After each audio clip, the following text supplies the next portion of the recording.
Bien, yo le pido permiso, Rolón, porque hoy vamos a hablar de Sigmund Freud. Oh, qué bueno. Así que no de sus teorías, ni del aspecto científico, que es el más importante, por más que yo no desdeñaría su prosa, de las mejores del siglo, seguramente, ¿no?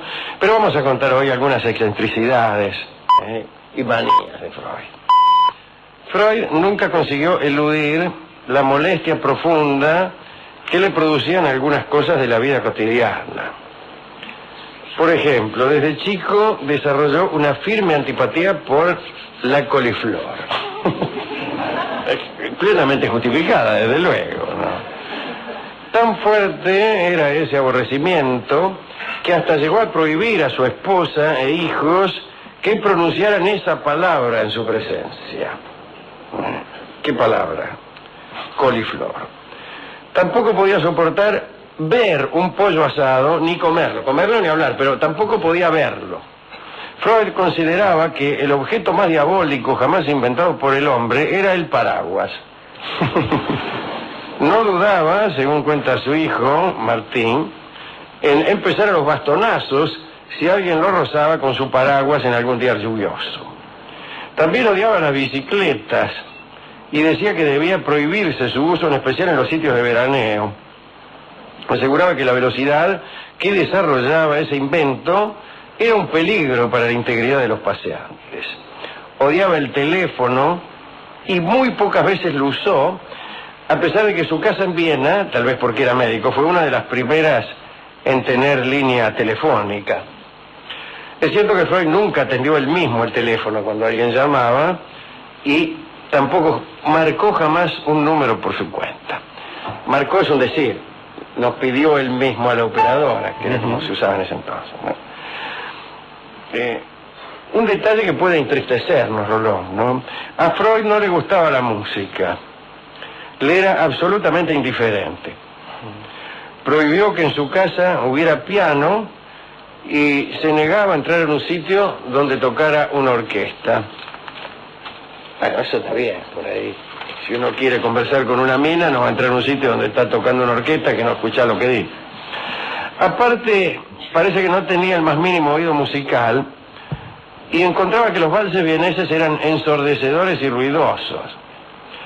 Cierta vez, dijo de Johann Strauss, a quien odiaba: las obras de arte ejercen sobre mí una fuerte impresión, sobre todo las obras literarias y las esculturas, menos frecuentemente los cuadros. Hay en mí una disposición analítica que lucha con la emoción cuando no puedo saber por qué estoy emocionado, ni qué es lo que me embarga. Pero en lo que a música refiere no hay ni siquiera algo que hablar. En la Viena de comienzos de siglo, dice el biógrafo, que debe ser Ernest Jones. Sí, claro. Es el biógrafo de Freud. Freud no escuchaba nada, tenía ganas de escuchar nada. En cuanto a los despliegues amorosos de Freud, que usted conocerá, fueron un poco pudibundos. Bueno, Freud era un hombre muy conservador, pero muy conservador, ¿no? Tenía, usted lo debe saber mejor que yo, pero me parece recordarlo, más allá de lo que diga este informe. Él atendía pacientes de 8 a 13, de 13 a 14, corríjame si me equivoco, de 13 a 14, hora del almuerzo, ¿no? El tipo se hacía servir el almuerzo a todo lo que da, porque después se daba un paseo y después tenía consulta, que no sé lo que sería la consulta, que hablaba con otros macanudos. Sí, probablemente tuviera diálogo con algún otro analista en formación. Claro, de 15 a 16. Después de 16, paciente, otra vez, y después a la noche escribía hasta tarde. Así que era un tipo muy metódico y siempre cumplía este mismo horario, incluso los paseos los hacía por los mismos lugares. Tenía los discípulos, a las personas que querían verlo, tenían que esperarlo durante el recorrido en un lugar que también ya estaban establecidos, que es donde él daba bolilla. Ahí lo esperaba. Así que era un tipo muy conservador en casi todas sus opiniones, ¿no? Incluso en sus relaciones con el judaísmo. Era un judío muy conservador, a pesar de que no era un hombre que creía desde luego no era creyente, pero sin embargo sus procedimientos eran los de un creyente, ¿se entiende esto? Bien. Pero era en amores muy pudibundo, y más aún teniendo en cuenta la posterior indagación que le hizo en sus asuntos. Cuando tenía 16 años, conoció a una muchacha que se llamaba Gisela Flus, que era la hija de unos amigos de sus padres.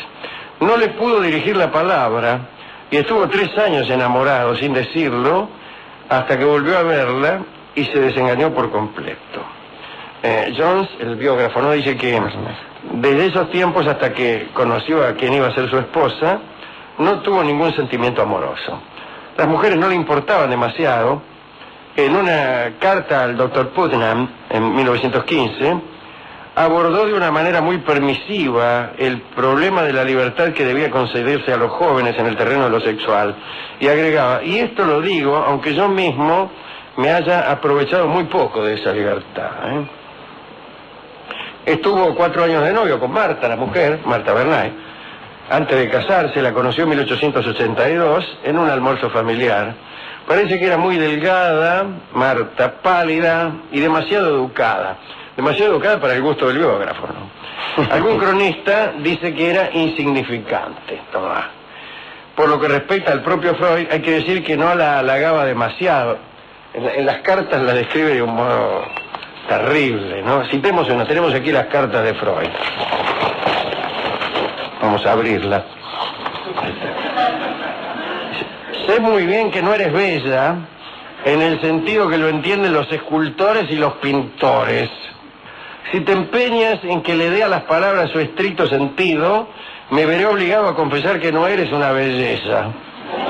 Ve. En la carta siguiente le escribió: no olvides que la belleza es pasajera y que hemos de pasar una larga vida juntos.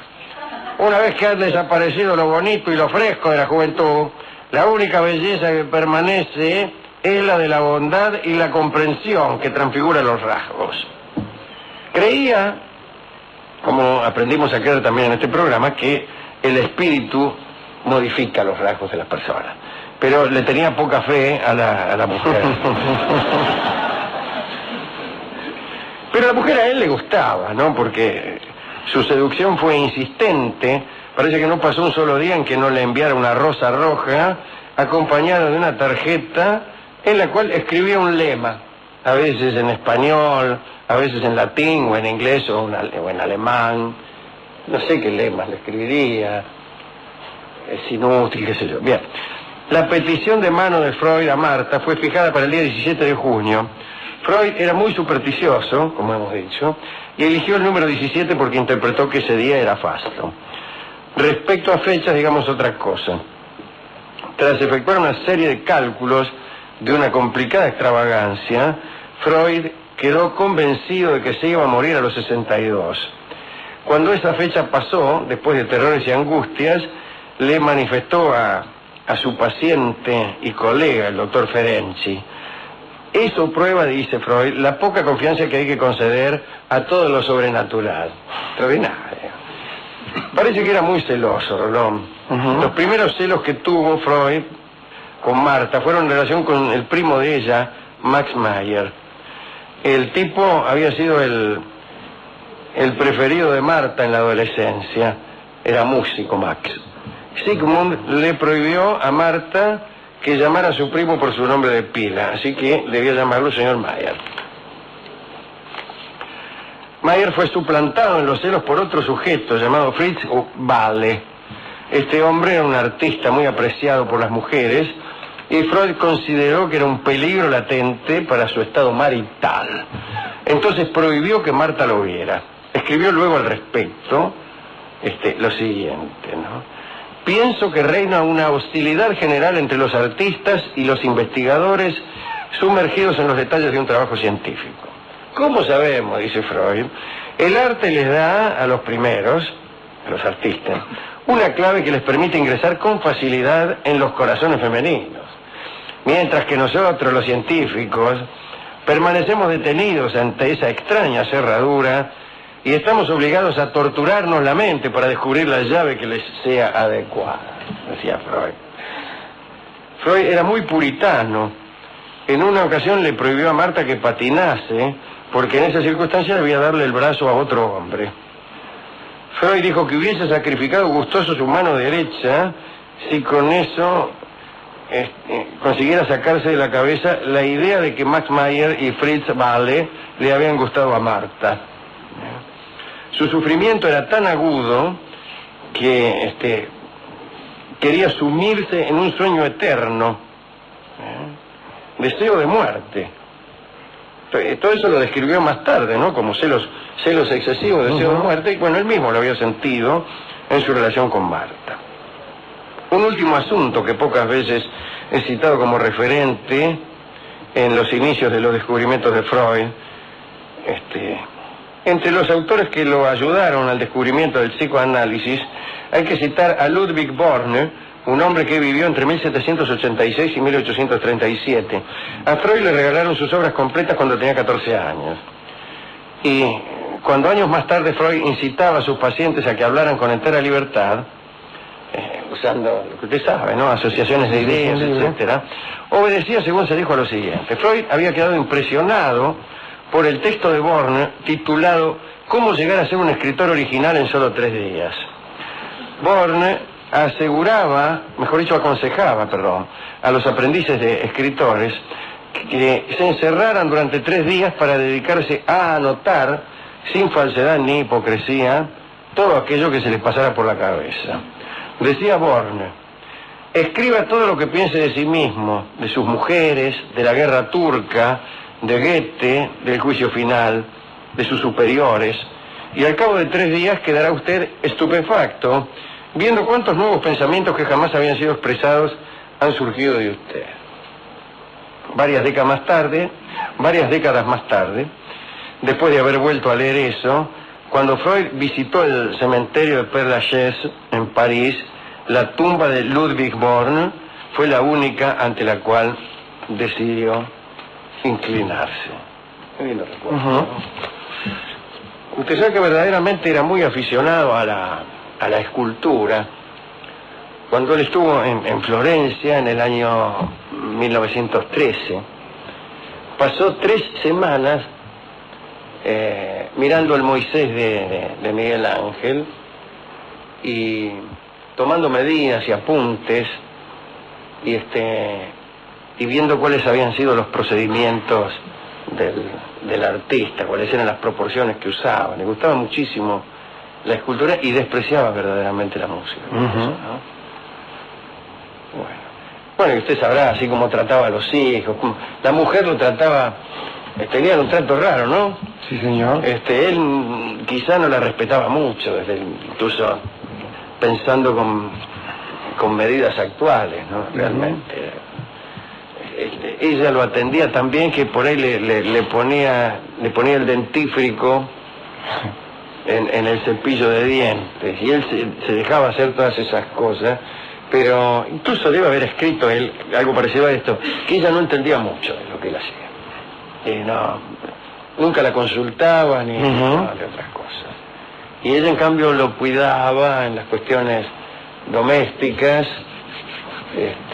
y supongo también que con los hijos él tenía una relación muy jerárquica. Sí, tenía una relación muy particular, ¿no? Sobre todo con Ana, quien yo siempre me he reído mucho porque aquel que hizo toda la teoría de esto del Edipo y todas estas cuestiones, un día se enojó con Melanie Klein porque dijo: usted tengo que tomarla a mi hija. No, sí, seguro. Sí. Es que no hacía caso de sus propias recomendaciones, pero para nada, en absoluto. Está bien eso, ¿no? Está bien. Bueno, ¿a quién quiere dedicar esto? Bueno, vamos a nuestro amigo Pancho Sierra, desde luego. Claro, Sigmund Freud, a sus amigos. A Ferenczi, ya que usted lo ha nombrado, claro, que era su discípulo, Ernest Jones, su biógrafo. Y sus amigos heresiarcas, los que lo acompañaron hasta que él se peleaba.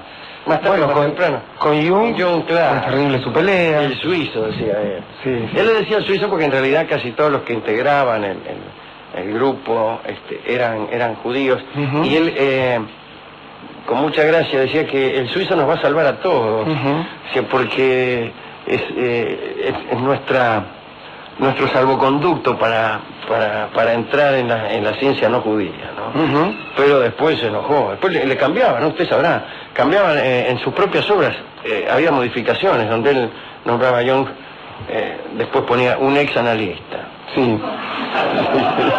Sí, incluso usted sabe que Freud era un hombre que antes de dar a conocer sus escritos pasaba mucho tiempo, años a veces, hasta que él los comprobaba, y el único escrito que Freud sacó así, digamos, que lo escribió y lo sacó, es uno que se llama Introducción del Narcisismo, porque justamente era para pelearse con Jung. Entonces, como no tenía tiempo para probarlo y para esperar, y ya era un pésimo enemigo, realmente era un tipo muy rencoroso. Sí, y en buen sentido del humor, ¿no? Cuando para permitirle salir, los nazis le obligaron a firmar como que él había sido bien tratado, él firmó y agregó como postdata: me han tratado tan bien que le recomiendo el nazismo a todo el mundo.